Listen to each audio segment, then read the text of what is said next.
मित्रांनो, आपल्याला परीक्षेमध्ये काही प्रश्न कसे असतात की गुगली विचारतात. गुगली म्हणजे कसे, आपण नीट वाचत नाही आणि संभ्रमात पडतो. आता प्रश्न कसा आलेला आहे पहा.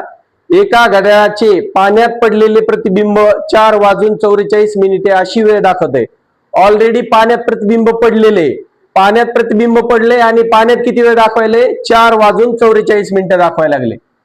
यावरून प्रत्यक्षात घड्याळात किती वाजले असतील, पाण्यातलं प्रतिबिंब आहे आणि घड्याळात प्रत्यक्षात किती वाजलेले असतील, असा प्रश्न ज्या वेळेस येईल. पाण्यातलं प्रतिबिंब ऑलरेडी दिलेलं आहे टाइम पाण्यातल्या प्रतिबिंबातला, आणि तुम्हाला प्रत्यक्षात ज्या वेळेस वेळ काढायचा आहे त्यावेळेस हे दोन आकडे लक्षात ठेवायचे, 18.30 आणि 17.90.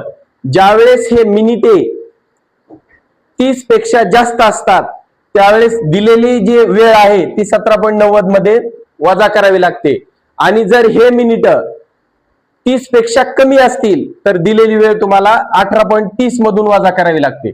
मग आता 4:44 दिलेली आहेत, म्हणजे 30 पेक्षा जास्त आहेत का कमी आहेत, जास्त आहेत. त्याच्यामुळे आता ही वेळ आपल्याला 17.90 मधून वजा करावी लागेल, तुमचं उत्तर मिळून जाईल.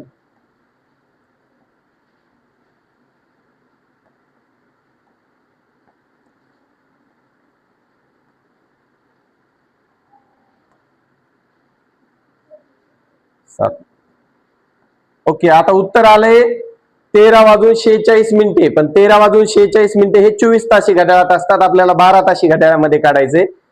तर किती येईल, 13 म्हणजे किती, 1:46. हे आहे तुमचं उत्तर. म्हणजे प्रत्यक्ष त्या घड्याळामध्ये 1:46 झालेले असतील, जे की आपल्याला पाण्यातल्या प्रतिबिंबामध्ये 4:44 दाखवतात.